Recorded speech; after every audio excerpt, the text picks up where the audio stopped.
We want to thank our amazing sponsor, the Rope Drop Queen herself, Michelle McKnight. She's a destination specialist with touring plans and can help you plan an amazing vacation. Whether it's Disney, Universal, a cruise, or an all-inclusive, she can help you with booking, planning, and strategizing to help you have an incredible experience at a great rate. Contact her today at michelle@touringplans.com. Now, on to the show. Helping you navigate the Disney parks. With the hope that it will be a source of joy and inspiration to all the world. You're listening to Rope Drop Radio. Welcome to another Rope Drop Radio. Derek and Doug talking all things Disney. And Doug, our listeners asked the questions, and tonight we're going to give you your answers. So yes, we're doing listener questions. Or at least our attempt at an answer. Some sort of answer. We will answer, and it might be a good answer, might be a bad answer, but we will answer nonetheless. We will answer. You ask, we answer. That's the deal.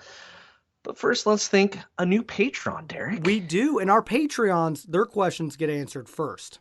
Yes, so that's how we do things. So welcome to the Rope Drop Radio community, Constance. Thank you so much for supporting the show, getting bonus episodes and swag. And sometimes we get to hang out with you at the parks. So, thank you to all of our patrons for asking questions and supporting the show.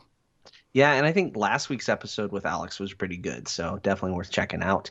And on to Apple Podcast reviews. You guys have been leaving a ton of them. I'm slowly making my way through mispronouncing them all. It really means a lot. And so this week, the title is The Perfect Combination of Fun and Information. That title right there, Derek, is where I want to be. That's like Epcot Center at its core. That's right? Great, yes. The combination of fun and information. That is Doug. Like, if we're a podcast compared to an attraction, I want it to be Spaceship Earth and Living with the Land. Okay, never mind. Okay, yeah, close. Yeah. I mean, you Not are more the nerdy one, and I'm the one that's a thrill seeker, so we work out. Yeah, okay. Anyway, here it is. It's by Kylie Wren.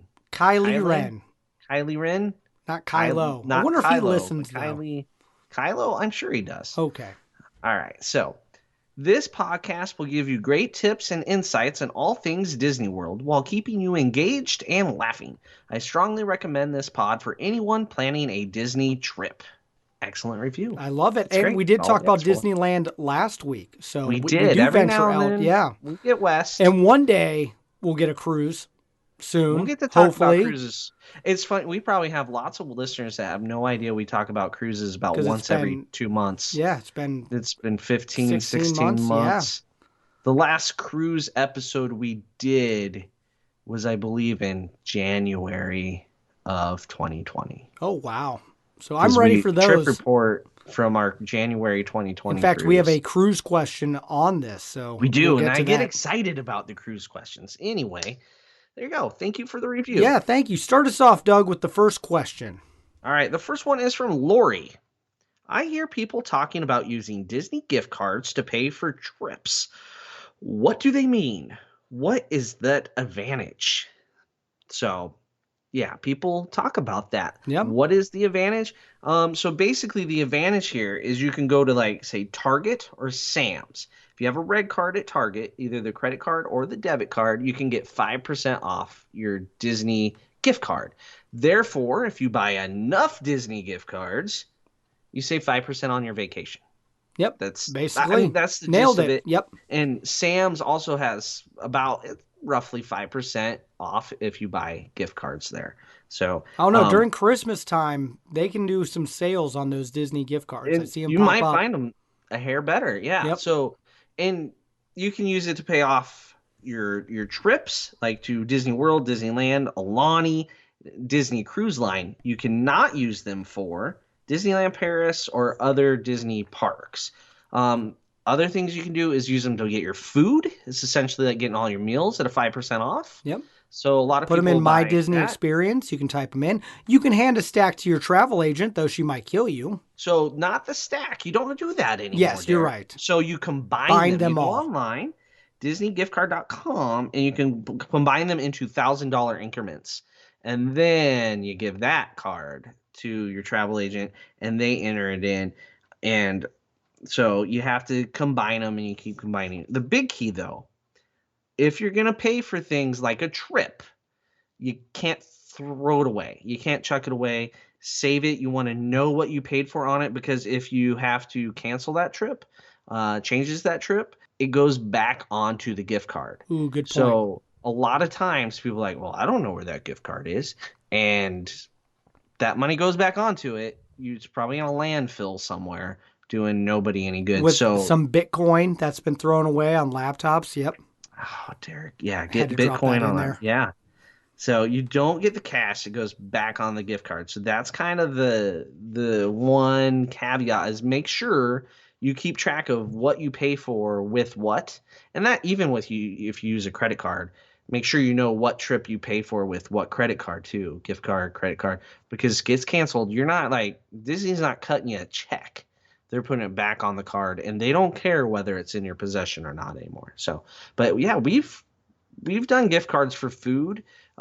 We do a lot of gift cards before we travel from Target. We use the old red card, debit card, and get the 5% off. So Absolutely. That's what people are talking about, Lori. All right. One down. One down. Here we go. CT asks, what is the best change in the lifting of the COVID-19 restrictions since your last trip?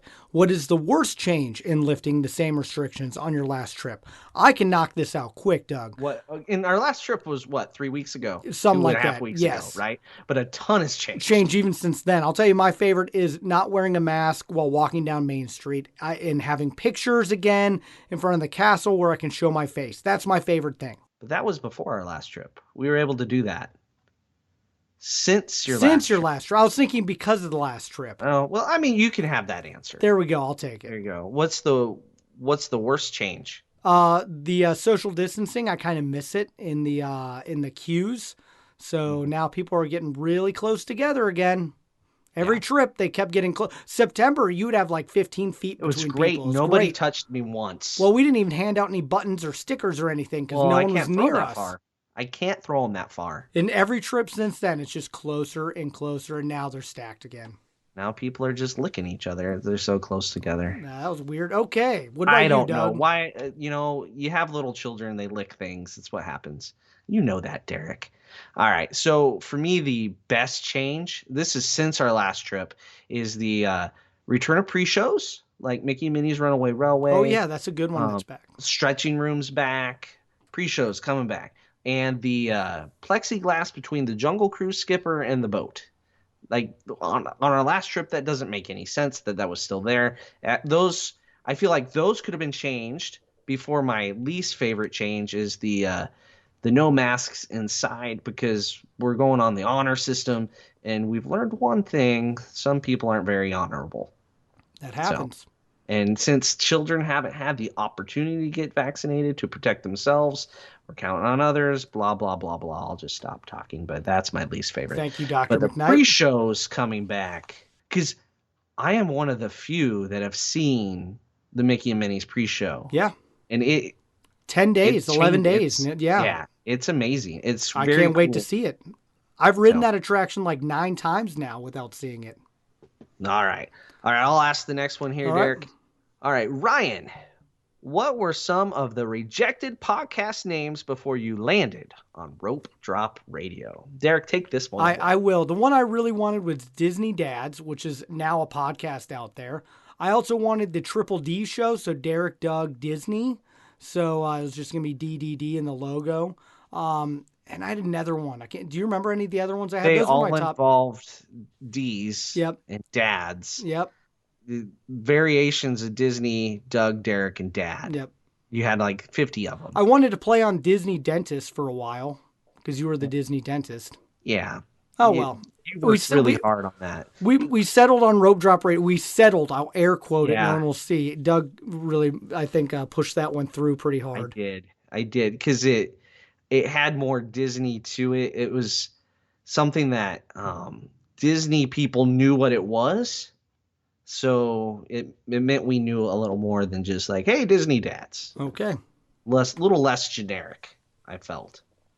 I like generic. We had a few others. Yeah. That I don't even remember, but man, we circled the Disney Dads for about 4 weeks. Like from March to May, it was a circle of we were gonna do. But here we are, 5 years, Rope Yeah. Drop Radio. I love it. And because of the name of the show, we have to get up early and rope drop. That's 'cause, true. Like it almost, we could have been the sleep-in Disney dads, and that would have been a lot nicer for our last trip where we stayed up late drinking adult beverages. Nope, Not can't do that on this show. No. All right. Dylan asks, what's your favorite Disney scent? Could be food or attraction or area. That's a hard one. It really is. I don't want to just say Dole Whip in general, but Dole Whip in figured, yeah, general. that would be really, yours. like, you really can't smell it from a distance. I think you can. I've seen it. I mean, is it enough of a scent, so to speak? It's like a sixth sense for you. The scent that I really like is the confectionery. Oh, that's a good one. I think they just pump powdered sugar into the air. Yep. But you get a little whiff of it back in like Storybook Treats and up in the confectionery, and whatever scent they're piping in there, I like. How about you, Derek? I'm a water guy. So the Pirate Water, Splash Mountain, I don't know what they put in the water, bromine or something, Disney magic with it. That is my smell. And we actually have a candle here somewhere that has that with it. You know, I also like the smell of the contemporary resort. I don't know what it is. It's maybe leftover eggs. I thought that was Beach Club. Monorail. I actually like the Beach Club smell when we were in there. Kind of got that faux they pipe beach. something in Yeah, there. they do. Yeah. All the resorts got a little something. Yeah. I think contemporary just makes me think of I'm at Disney. There you go. That's probably why. But yeah, Dole Whip is definitely the smell. All right. David asks, my wife is pregnant and we are traveling the last week of August. Besides staying in air conditioning, any good ideas to make this trip memorable? Thoughts, Derek? A lot of pictures. It's he didn't say if there's their first kid or if they have other kids, because if we did a baby First moon, kid, lots of pictures and enjoy it. We did a baby moon to Kansas City and it was wonderful. It's the last time you and your spouse have time without kids running around for the next 20 years, who knows? And so, yeah, just enjoy it. Take your time. Take everything in. You're not going to be able to do a ton of attractions, but you can definitely do things that, I don't know, you're not going to be able to do for... I would heavy on the ADRs. Oh, yeah. Sit down. Go to the expensive restaurants. That's my number one tip. Because you're not paying for as many people. One person's eating for free. There you go. But yeah, lots of pictures. Try to take some pictures that are recreatable too, like the next trip in a year and 6 months, you're holding the baby in front of the same that's things. a good tip. So like it's your first family pictures. So think of it that way. You can even get a cheesy T-shirt about like Mouseketeer in training or something. People wear those. They do. I've seen them. They do. You can go that route too. But definitely air conditioning smart. Pool Don't time. Be afraid to take a little. Take a break. I mean, just go eat. We'll give you basically. a pass on rope dropping on this one. Yeah. You go when your wife says we're going. When you she's leave ready, you go. when she says we're leaving. If she's too hot, you're out. There you go. It's possible she's up early and Yeah, ready you to never go. know. Because someone else is awake and kicking, and so yeah, do what you need to do. All right, next. All right, Ricardo asks, what FastPass system do you want to be implemented at Walt Disney World? Keep FastPass Plus, same but cost, Max Pass, Universal Express Pass, or another option. Okay. I don't even have a good answer for this one because who knows? Yeah, who knows what's going to be what's anyway. going to happen? But he asked what we would like. Yeah. So I'm going to say I would like the traditional Fast Pass system to come back almost, but not quite. So not paper Fast Passes, but you pull them on the app. So we cut the number of Fast Passes back to what we had originally. So like Pirates of the Caribbean, no Fast Pass, right? Except then you can upgrade to get a Max Pass type thing where you can then pay for the Fast Passes to Small World, Pirates of the Caribbean. So the original Fast Passes back, but you pull them on the app instead of walking somewhere. And then you get Max Pass to fill in the rest. I just want to keep it what it was. You get 3 Fast Passes. You get more after that third one. I like the system. I've done Max Pass at Disneyland. I really like the Fast Passes, especially with kids, knowing where you're going to go throughout the day. Yeah, that's mine. But it would be fun Yeah. to have paper fast passes again. Those were neat, like souvenir. I mean, I'm good with pulling them electronically. I know, I get it. I I'm don't just want to saying. walk over there because I That's a was the good one that point. had Yeah, to go yeah, get I them had to do all that because walking. You're right. while everybody else was on Space Mountain, my job was to go collect Thunder Mountain and then sit there until I could get Splash Mountain. And then, and Yep. you just boom, boom, boom. The best time was when they didn't enforce the return time window and you just spent the whole morning collecting fast passes. You go take your break and you come back in the evening and you just boom, boom, boom, boom, like 10 Oh, fast passes. wow, I never got that. Those were the golden days. That was days I must have missed. Okay. You're not old enough, Derek. I assume. Ricardo asks another question. Name one resort, one food item, and one attraction to bring to Walt Disney World from any other Disney resort. So my food item is very easy. That's going to be the crepes from Disneyland Paris. Okay. They're not the best crepes you're ever going to have in Paris, but they're better than anything you get at Disney World. Like in the France Pavilion, I don't understand. You should be able to make crepes. They make them in little carts in Paris. You should be able to do it. So there's my food item. Resort,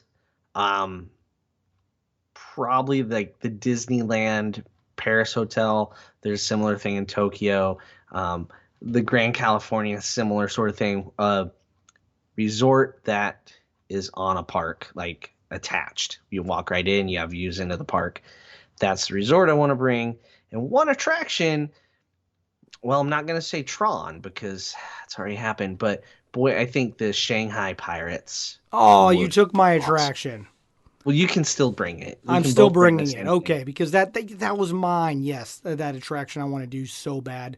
And then for resort, I was going to take the Marvel one at Disneyland Paris that they're doing.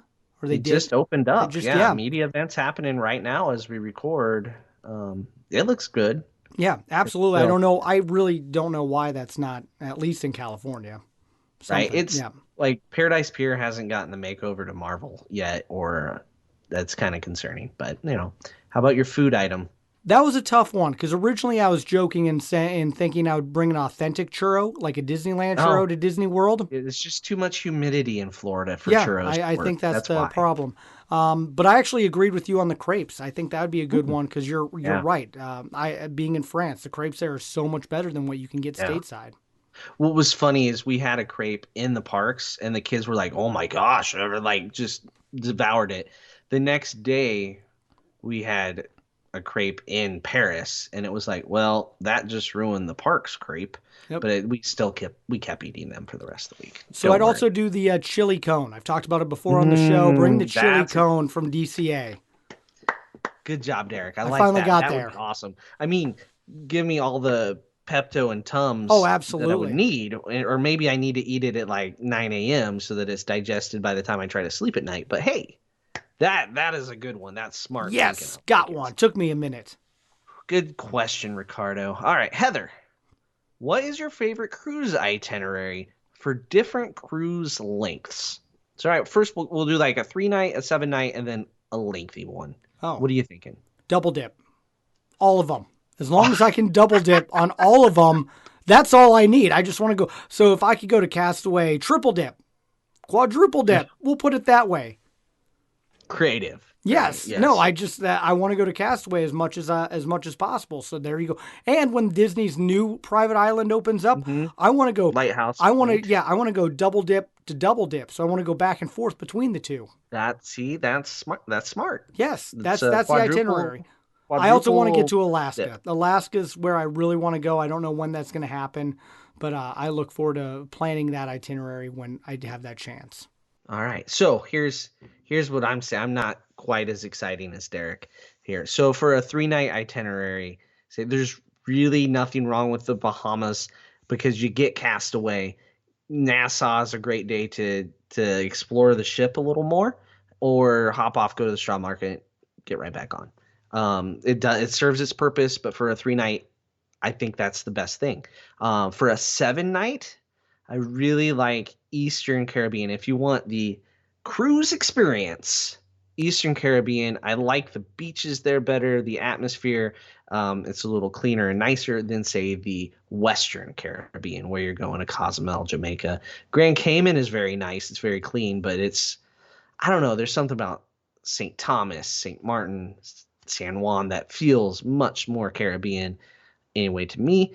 And then for the longer ones, sign me up for Alaska or Europe when you're getting longer. That's what I'm thinking. There you go. I like it. CT asks, if you could take a ride from any Disney resort and move it to Walt Disney World, which ride would it be? I'm really glad Ricardo didn't ask that. Or wait, he did. We already talked about attractions. So but Shanghai, I'm going to change it up a little bit. Yeah, we gotta change. I already have a plan. Oh, you have a plan? I want to hear this plan. I'm going Indiana Jones. I'm bringing Indiana Jones from Disneyland and the other Indiana Jones ride. I can't remember what park it's at, Hong Kong or Shanghai. Paris has a roller coaster. Okay, that too. And I'm putting them both in one of the, I don't even know where, Hollywood Animal Studios. Kingdom. Sure, Animal Kingdom. And you can get a whole Indiana Jones section. There you go. Derek's done. That's a good plan. I have like 12% of a plan. But I was thinking Crush's coaster would be a really good addition. It's not a huge thrill ride. But it's something that my family really loved. That's at probably the worst park in the world at Hollywood Park. I don't even remember the official name of the park at Disneyland Paris. It's, I think, Disney Hollywood Park or something. It's smallest. Like, we're at the back of the park. We're like, oh, this is the back. Crush was pretty awesome, though. I would recommend that. I'm going to bring that over too. It'd be a good addition. I like it. All right. So next is Jen from the Travel Mug podcast. This is an important question, Derek. I don't know that I fully have an answer. What is your second favorite snack? See, mine's easy because Gaston's cinnamon roll moved up to number 1, so pretzel moved to number 2. Yeah, that's way too easy. You have that pecking order already. I know. Popcorn would probably be number 3. Yeah, so Dole Whip's number 1. I'll put Dole Whip in the top 5. That's fine. I mean, it's where it deserves. I do like myself a citrus swirl. However, I don't get it very often because I feel like I'm cheating. But you know what I really like at when I'm at any of the confectionery type stands, I get the pineapple spear covered in chocolate. That is good. Sounds a little simple. It's not Mickey shaped, but I tend to get that a lot. So I think I have to say that's my second. And it still involves pineapple, Derek. One day, I'm going to get one of those egg rolls. Remember I walked by on our last trip and I was like, I should do it, but they're like $9 for an egg roll. And the line was like 75 people long. It was like trying to get in a Nomad Lounge, but for an egg roll. You just do a dessert party when those come back, and it's all the egg rolls you can eat, Derek. All right. Now we're at Emily. I have 2 questions. Ooh, 2. All right. What are your top 3 things to do in each park every time you visit Walt Disney World? I like that question. That's a tricky one. You want to go back and forth? We'll go. Magic Kingdom? Every time? Yep. I mean, Buzz Lightyear. See, yeah, mine Buzz Lightyear and I think Jungle Cruise and Pirates. I do those 3 every time, no matter kids, no kids, you, me, right? by myself. Those are the 3 I'm going to do. I honestly can't think of something that I have done on all the trips I did during the COVID era other than like those 3 attractions, because we didn't go on Small World on this lapse trip. So I wouldn't even put that in there. Yeah. Right. I like to say Small World, but we did not get on it. You guys would not go on the happiest cruise to ever sail. So, yeah, I think it's the same 3 for me at Magic Kingdom. I'm pretty confident because I can't even say Dole Whip because I haven't had a Dole Whip in the park. Yeah, I haven't seen you do it. I got my Dole Whip at All Stars. Yeah. I mean, and when we went in September, you got it at the Poly. Yeah. So, I mean, Dole Whip's Dole Whip, guys. You can get it anywhere. Get it wherever. So what about Epcot? I'm going to say Spaceship Earth. I know we did not get on it, but yeah, we did not. But we also didn't do really anything. Yeah, and then I also did not watch Voices of Liberty. You did, but I'm going to say Voices of Liberty. And then I would like to say Living with the Land would be the other. And We did not go on that either. No, we didn't. And I would probably put that in mine as well. So I'm full of lies. Three Caballeros is one that I tried to on our trip, but that line to get into Mexico was ridiculous. Yeah. Voices of Liberty every time. And then, yeah, Living with the Land, or sometimes Soarin', sometimes Test Track. I mean, if strolling World Showcase and looking at the sights and sounds. Eating Around the World every time. I mean, that's snacking my way, at least at some point, is going to happen. She said things, so I guess that could, yeah, okay. I mean, it could be people watching is a thing. All right. Well, let's go to Hollywood Studios. What are the things? Well, it's become Mickey Minnie's Runaway Railway, I think, has become every trip I've done lately, for sure. Yep. Here, I'm going to say, if I'm there at night, one of my favorite things is to watch people run down Sunset Boulevard to try to get on Rockin' or Tower again before the park closes, because it is hilarious. This is a long ways down there. It is. I've seen it. They don't realize how far they're going, and you sit close enough, you see where they're starting to get tired and desperation meet in a perfect Venn diagram.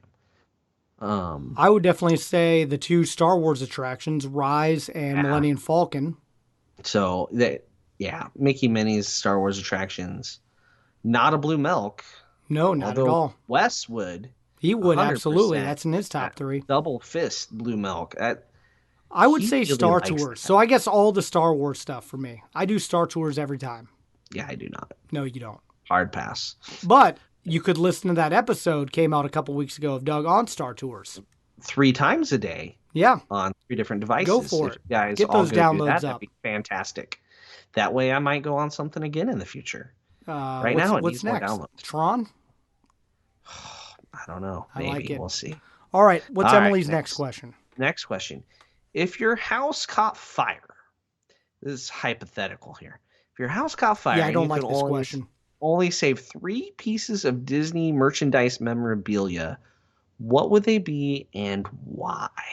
I really don't know if I'm going to be reaching for anything. I'm just trying to get out of the house. I need to ask my wife this one. You have time. Okay. You got time to grab 3 things. 3 things only. I have it's right here. It saves all my Disney pictures, so I grab my external hard drive with all the Disney stuff. Yep.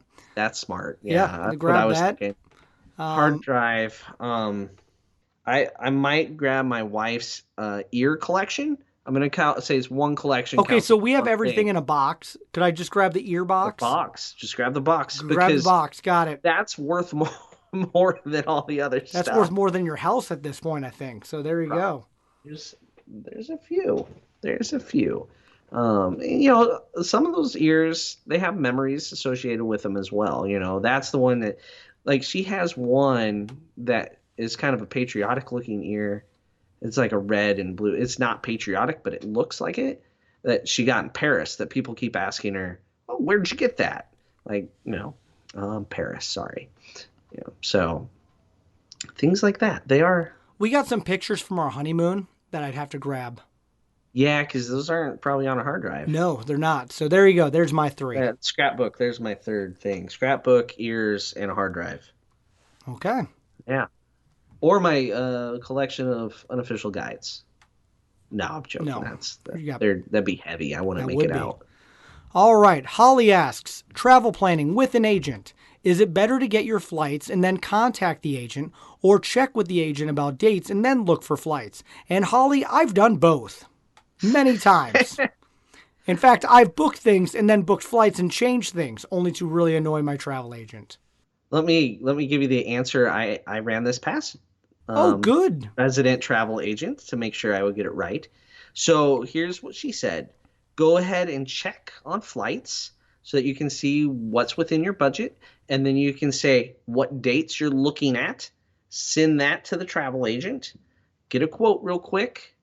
And then try to book them pretty much at the same time. Once a room's on hold, then book your flights. Doesn't recommend booking your flights before you have a room, especially this year. Oh, yeah. And even early next year, because room availability is silly. And annoying. So don't assume you can just get a room, because there might be a room available, but it might be like the presidential suite at the Poly or a bungalow or Oh, a and if you're cabin. staying in a bungalow and it's just you or maybe you and your spouse, feel free Invite to invite us. Doug and I. Yeah, we'll stay with you. We'll stay in the other room. Don't worry about us. I'd sleep in the pool, There you whatever. go. Yes. Hoping But one day someone takes us up on that and someone's invites us got to, down. right? Come on now. But the thing is, just look at the flights, know what they're going for, make sure it's in your budget, because there's times people will go through the whole Disney process, book the room, then look at flights for the first time and be like, oh, it's going to cost X amount of I've dollars to get to never done Florida. that, Doug. You do. Ever.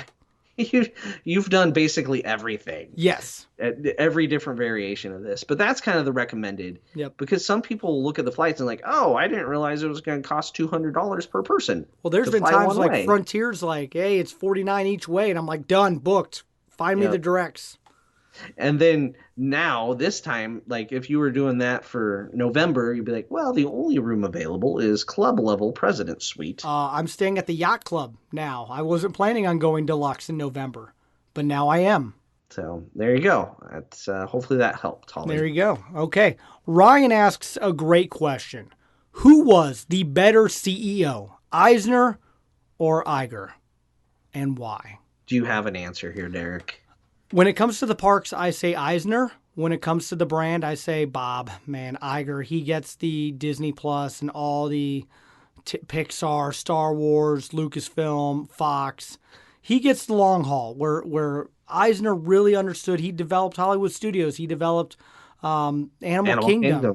So it's just, you got two different kind of ways they tackled their job. He was Eisner. If you're just a Parks fan, JPEG was a bad one, and he just started. he hasn't done either well. Nope. They're so different, but yet good.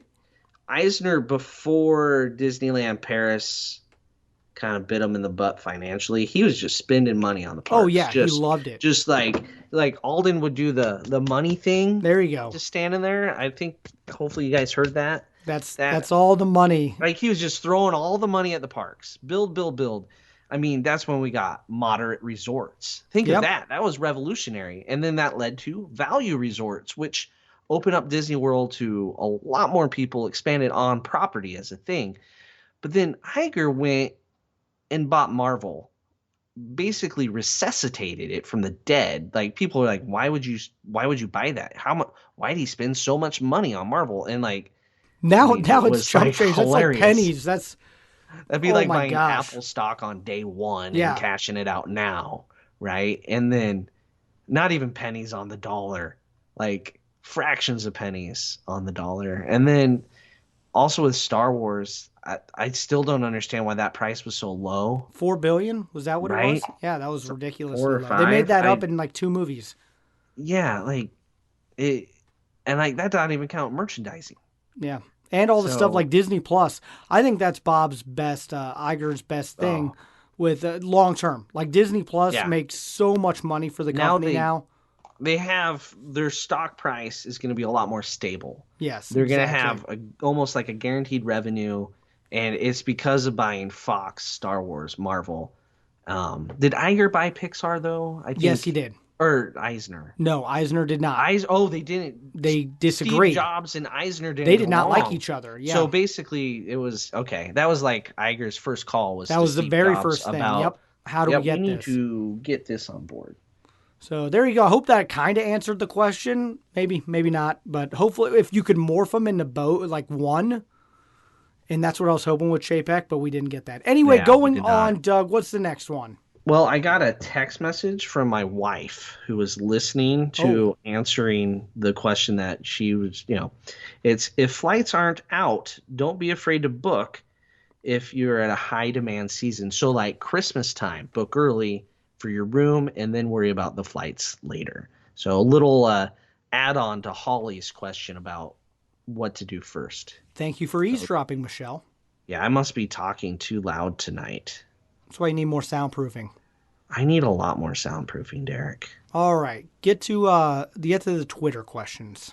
All right, Twitter questions. This is from @Quitter80. QWITTER 80. How horrible is Disney transportation situation there? Going 3 weeks. Oh, going third week in October. I made his vacation or his very long. Yep. Going third week in October, and from what I've read / heard, it's bad. Hate spending so much money to waste time waiting for everything. Going with some first timers, we hope we won't be turned off. Some ADD kids in group not so great with lines. So there's the question. They don't say where they're staying. Yep. So that makes it tricky. Yeah, Skyliner will save you so much time and your kids will love it. Mm-hmm. But like getting there, the Magical Express is not magical at all anymore.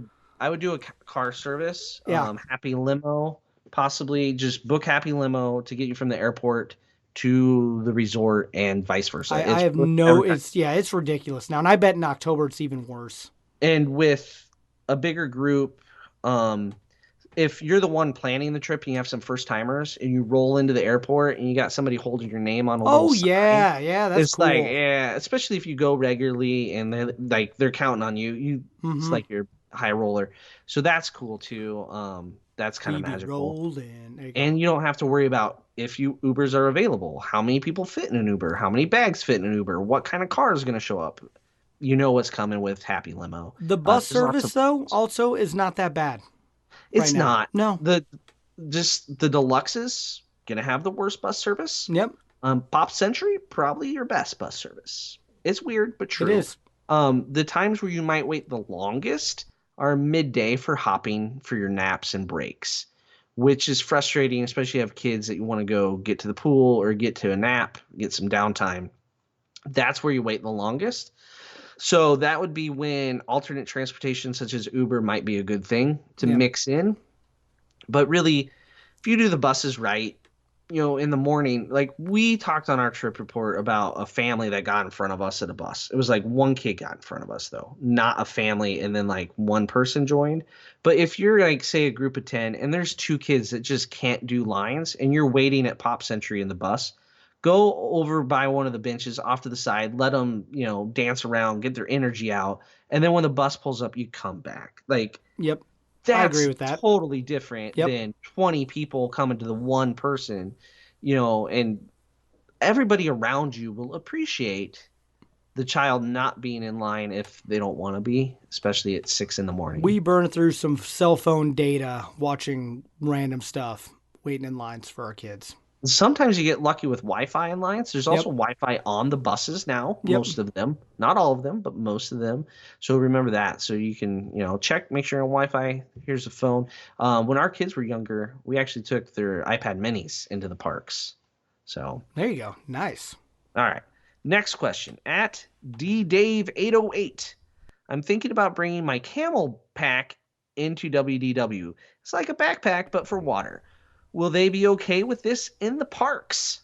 Absolutely. Yeah, we see them all the time. All the time. You got to hydrate. Yes. There's not millions of people wearing them, but you can spot them if you know what they are. And you'll usually see a whole family with perfectly matching camelbacks. And they're, they're the most hydrated people in the parks. Yes. So, yeah, definitely use it. And if you do it right, it keeps you cool, too, because you can freeze that, and it's cold on your back, too. Yeah, that's a win. Surprised more people don't do that. All right. At Vetter303. This is why I'm having you do all the Twitter ones. Because it's entertaining just to listen to. Very much so. DHS rope drop strategy. Disney Hollywood Studios there. What are your first 3 rides to hit and in what order if you want to do all the DHS rides that day? First step, you got to be on the front of that rope. Yep. You can't and other part, are we talking about with or without kids? So, but he said all the rides. So we'll just say all the rides. Everybody's tall. Everyone's tall enough. Good. Got it. So 1, Slinky Dog. Yep. I agree with you. Dog. Slinky, absolutely. And then 2 is probably Tower and then Rockin'. Yep. And then you just got to bite the bullet and, then you probably go Star Tours. And I don't know. You can do Mickey and Minnie's and Smuggler's Run later in the day. Mickey and Minnie's drop so much by the end of the day. It blows my mind. The last 2-3 hours of operation. Now with nighttime entertainment coming back, you're right. That might change. But I think the last time we were there, it was 15 minutes, And it was right? still a few hours from park close. If you get in line at 10 a.m., it's going to be 40 minutes. Yep. Because, and that's not going to get shorter now that there are less COVID restrictions, because they've been filling Mickey and Minnie's for quite a while. But that line, the extended queue, is brutal. Now, getting rid of social distancing and using the pre-show, hopefully you won't be out in the sun as much for Mickey and Minnie's. Hope so. But I think it's still going to spill out. It's still going to be a while. long line. Yep. They need like one more attraction at Hollywood Studios, or maybe, I don't know, just maybe open up the shows. Yeah, like Indiana Jones, done. Yep, Indiana Jones. Beauty and the Beast, done. Get them going. Good Lord, come on now. Come on, JPEG. All right, last question. All right.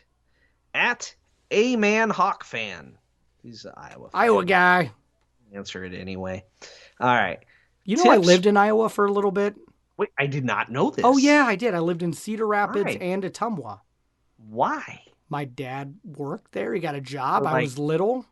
Like 6 months? Or, I mean, where did your dad work? He worked for Cargill, and we bounced around a lot. So I lived for 1 year in Ottumwa and 2 years in Cedar Rapids. Wow. Things I never knew. I was a Dan Gable Iowa wrestling fan growing up. Anyway, there you go. Back to the question. Okay. Tips or tricks for getting an ADR for a large group, 10 plus. Thanks. All right. I got the answer, Derek. Do you know the answer? Okay. So a lot of luck getting up early. Get up early. Lots of luck. The other thing is, if you're staying on property, go for the hardest to get reservations at the end of your trip. So they're actually booking them more than 60 days out. So you're closer to the 70 days. That's what it's going to take. Anyway, 10 plus. So right now with COVID, they're only doing tables of 8 as a maximum. Also getting a 10, so there's almost impossible to get 10. So what you want to do is divide your 10, look at your group. Say you have 10 or 12. You're like, oh, these 6 people could sit together and these 4 people could sit together. Then you go for a party of 6 and a party of 4 and try to get them mostly overlapping. That's what you want to do. Or party of 5, party of 5. Group of 12, 6 and 6. 8 and 2. Got it. Yeah, something like that.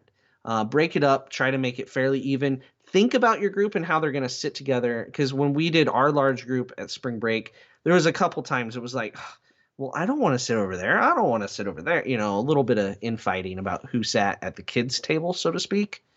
Because it was like the kids and then the college students. I don't think they enjoyed that sometimes, but it is what it is. It is there what you go. It is. I like it.